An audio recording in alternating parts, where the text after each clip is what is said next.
Obsesi Change Management. Dengan saya Isten Jayanto dalam Agenda Obsesi, obrolan santai seputar safety. Kali ini obrolan kita fokusnya ke arah change management. Apa itu change management? Mari kita kupas tuntas. Singkat pada jelas, harus mudah dipahamin ya, tapi jangan lupa like, subscribe, and comment. Oke, poin pertama yang kita pahamin adalah definisi. Change management adalah melakukan sebuah perubahan. Dalam dunia industri, wajar jika kita melakukan perubahan baik terhadap modifikasi alat, proses kerja, ataupun dokumen sebagai penunjang kelancaran perusahaan supaya efektif, efisien, dan produktif, sehingga bisa meminimalkan risiko supaya tidak terjadi kecelakaan dalam proses pekerjaan. Adapun tujuan dilakukan change management adalah supaya perubahan yang dilakukan ini prosesnya menjadi lebih efektif, efisien, aman, sesuai dengan hierarki pengendalian risiko dan aspek legalitas atau hukum, supaya risiko yang ada dapat dikendalikan sampai batas yang masih bisa diterima untuk kelancaran secara operasional. Maka dari itu penting kita lakukan konsep awal supaya risk assessment yang sebagai baseline-nya untuk melakukan change management dilakukan secara komprehensif. Nah, berikut ini beberapa alasan mengapa harus dilakukan change management atau manajemen perubahan ya. Ada beberapa poin kritikal, di antaranya yang pertama adalah terjadinya insiden atau kecelakaan, di mana salah satu poinnya kalau ada perubahan yang belum dilakukan mekanisme ini ataupun sudah ada tapi belum memadai, maka harus dilakukan perbaikan dengan mekanisme change management agar ke depan proses ini bisa berjalan dengan aman dan tidak menimbulkan kecelakaan. Sudut pandang yang kedua, alasan dilakukan change management yaitu dilakukannya improvement. Improvement ini dari sudut pandang safety, operasional, teknikal, yang membuat sistem lebih mudah, lebih aman, dan smart, bisa jadi juga menghemat waktu. Ini kita harus lakukan juga. Poin yang ketiga, dasarnya harus change management, yaitu dilakukannya risk assessment atas bahaya tertentu yang sudah dikaji oleh tim yang memadai untuk dilakukan perubahan untuk kontrol operasional. Yang terakhir ya, yang keempat, yaitu karena dilakukan observasi ataupun inspeksi dalam proses kerja di mana ditemukan ketidaksesuaian.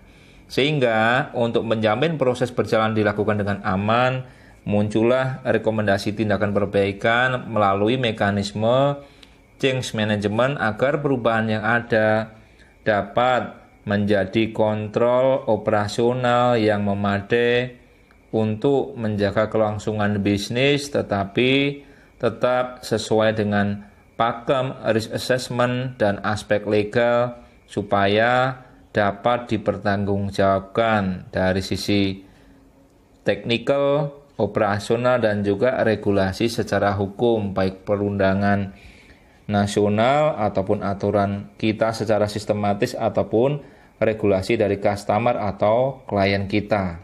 Berikut ini beberapa contoh aplikasi yang bisa kita terapkan kaitannya tentang melakukan change management. Yang pertama, modifikasi alat. Yang kedua, perubahan kaitannya dengan metode penggunaan BRIC ya. Contoh ada improvement secara sistematika BRIC. Yang ketiga, kita bisa improve kaitannya dengan desain alat ya. Kita harus menggunakan perhitungan teknis untuk hal ini. Yang keempat, kita bisa contoh metode pelatihan, awalnya banyakkan teori, kita kombinasi praktek. Itu apa? Untuk mempermudah pemahaman termasuk optimalisasi peran trainer dalam mensimulasikan kondisi fisik saat melakukan pelatihan.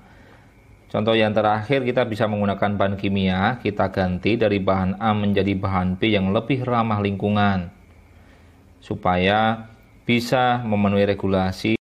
Nah, berikut ini kami akan paparkan bagaimana prasyarat melakukan perubahan ya. Satu, yaitu dengan melakukan risk assessment. Tentunya kita harus menilai risikonya dan menetapkan kontrolnya yang mengacu pada standar yang dipakai, baik nasional, internasional, standarnya klien, atau regulasi pemerintah atau peraturan hukum atau pemerintah daerah. Dan kajian teknis ini harus dimunculkan perhitungannya ya, oleh personel yang kompeten. Tentunya selain itu punya juga kompetensi operasional yang memadai, sehingga dalam melakukan risk assessment ini dilakukan secara komprehensif, dapat menilai risiko baik dari faktor internal, eksternal, atau gangguan proses yang muncul, agar risk assessment ini menjadi tools yang akurat untuk mencegah terjadinya kegagalan proses dalam melakukan perubahan. Prasyarat yang kedua yaitu menyiapkan proposal atau dokumen perubahan. Ini bentuknya berupa formulir. Di sana ada beberapa isi atau konten yang harus kita lengkapin dan kita tuliskan. Satu, tujuan perubahan. Ini untuk menjelaskan mengapa dilakukan. Yang kedua, mekanisme perubahan. Artinya ini tata caranya seperti apa. Kita harus jelaskan juga di sana. Termasuk hasil yang diinginkan atau diharapkan dari perubahan tersebut. Bisa jadi lebih efisien atau peningkatan productivity, bisa ya, ini contohnya kayak gitu. Yang keempat, kita juga melampirkan data risk assessment atau penilaian risiko di lapangan sesuai dengan maksud change management, dinilai risikonya, diambil yang paling efektif, itulah yang akan kita lakukan sebagai bukti otentik dan juga lampiran data. Berikutnya, kita juga harus menyiapkan lampiran berupa sketsa, baik sebelum atau sesudah, tujuannya untuk menjelaskan saat nanti kita sosialisasi ke karyawan dan juga pengajuan proposal ke manajemen tentunya. Hal ini juga, proposal ini salah satunya juga sebagai pemenuhan peraturan atau regulasi. Ya, jangan sampai nanti kita melakukan change management tidak comply dengan regulasi. Ini tentunya bisa menjadi masalah untuk kita. Baik, sebagai contoh untuk modifikasi, kita ambil dump truck OB, kita modif menjadi fuel truck ya, sebagai pengangkut bahan bakar solar untuk pengisian dump truck di tambang nih untuk fuel. Maka kita harus melengkapi aspek modifikasi ini menggunakan kajian teknis secara lengkap ya, dan ini wajib mendapatkan persetujuan manufacturing selain dari kepala teknik tambang, andai kata kita ini berada di tambang. Nah, maka dari itu beberapa persetujuan dan persyaratan ini harus dilengkapi dengan critical item berikut. Yang pertama adalah desain kompartemen tangki secara teknis ya, kemudian mengenai pompa, SOP operasional, SOP instalasi, labeling B3, termasuk prasyarat confined space, piranti pencegah terjadinya kebakaran, termasuk aspek stabilitas tangki, ini wajib. Ya. Nah, dalam melakukan change management ini kaitannya dengan perubahan, maka ada 3 kategori nih. Yang pertama dilakukan trial, yang kedua di reject, atau yang ketiga adalah di approve. Nah, kalau kaitannya dengan hal ini dari experience kita, ini kurang lebih untuk review 3 bulan sekali. Karena apa? Dari kajian teknis ya, untuk menuju trial ini idealnya harus dikaji dan direview. Contohnya 3 bulan sekali. Dan ini perlu dipantau progres kemajuannya, termasuk dilakukan observasi. Bagaimana metode teknik operasinya ya, selama mengoperasikan fuel ini, apakah ada kendala dengan medan tertentu, dengan jalur-jalur tertentu, agar menjamin keamanan operasinya. Nah, untuk mengantisipasi risiko overspeed dan contohnya ada potensi unitnya di dam, maka kita bisa install ya speed limiter untuk dump truck ini. Kita juga bisa menginstal lockdown ya, tujuannya apa? Untuk mencegah operatornya kalau kelupaan unitnya di dam. Nah, ini sangat berisiko sekali dan berbahaya, bisa menimbulkan kerusakan alat, termasuk juga pencemaran lingkungan. Dari sisi aspek operator juga kita perlu edukasi khusus kaitannya apa nih? Nah, ini contoh-contoh kritikalnya. Yang pertama, training defensive driving, ya, karena ini penggunaan mengangkut fluida, ya ini cukup bahan beracun dan berbahaya. Ini kalau masuk terjadi kecelakaan, ya dalam kategori kecelakaan tambang ini bisa kejadian berbahaya nih. Yang kedua, pelatihan kaitannya dengan penggunaan alat pemadam api, ya, kemudian penggunaan emergency tools, ya kaitannya dengan safety ataupun enviro, dan juga termasuk awareness mengenai P3, mengenai karakteristik P3, dan juga mengenai resiko dan dampaknya terkait dengan operasional alat ini. Jika ada catatan ya dari trial tadi, maka kita wajib melakukan tindak lanjut sampai tuntas supaya alat ini safe untuk dioperasikan sesuai dengan kaidah teknis penambangan dan regulasi komisioning. Dari aspek kelayakan, maka kita harus tinjau dari sudut pandang operasional sebagai kendali operasional atas perubahan dump truck tersebut. Idealnya untuk cek kelayakan wajib menggunakan item checklist commissioning. Selain standar dump truck normal, maka ada aspek yang lain dari sisi labeling, ya, kemudian tangki BBM dan kompartemen.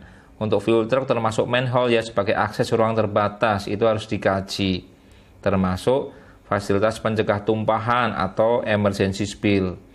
Dari sudut pandang pompa juga kita perlu lihat, termasuk juga aspek pencegahan kebakaran, yaitu kaitannya dengan instalasi APAR dan juga di dekatnya tangki itu ada muffler. Kita harus desain untuk yang bahan tahan api, ya, untuk mengantisipasi kontak adanya segitiga api yang bisa berpotensi menimbulkan terjadinya kebakaran.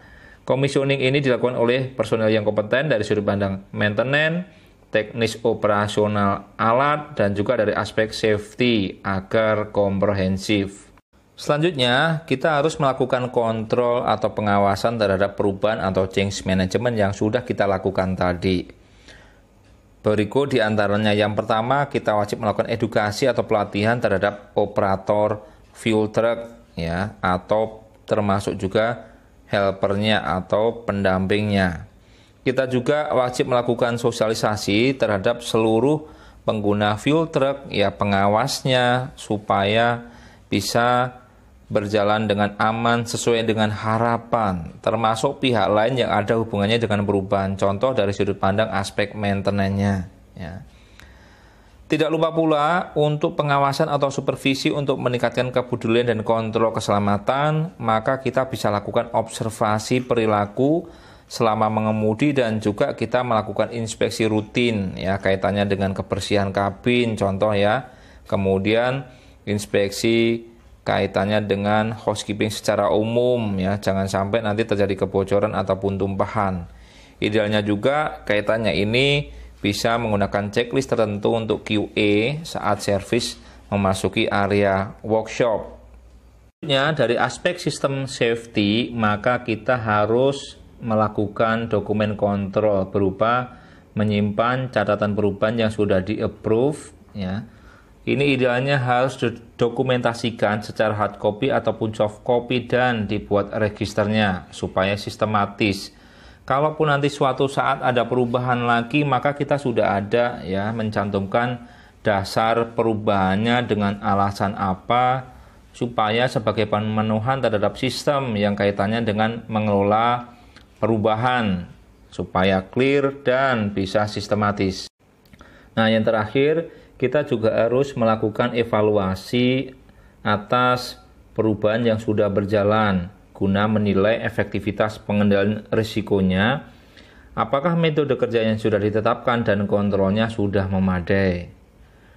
Hal ini mengapa kondisi tertentu kita juga harus melakukan evaluasi agar efektif, ya, secara sistematis, ya, operasionalnya seperti apa, termasuk bagaimana mengantisipasi keadaan darurat. Untuk poin ini kita bisa melakukan emergency drill, ya, untuk menilai efektivitasnya perubahan tersebut.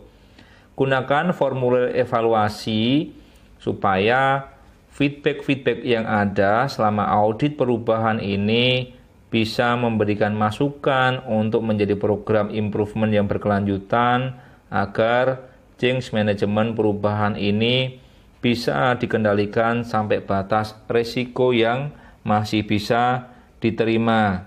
Jadi secara kesimpulan, kaitannya dengan change management ini, fungsinya adalah memfasilitasi perubahan, kemudian melegakan perubahan melalui kajian teknis dengan keilmuan tertentu, berdasarkan hierarki pengendalian risiko sebagai bukti kepatuhan terhadap hukum atau regulasi, sehingga harapannya perubahan yang ada dapat dikontrol dengan baik sampai batas risiko yang dapat diterima untuk kelancaran operasional.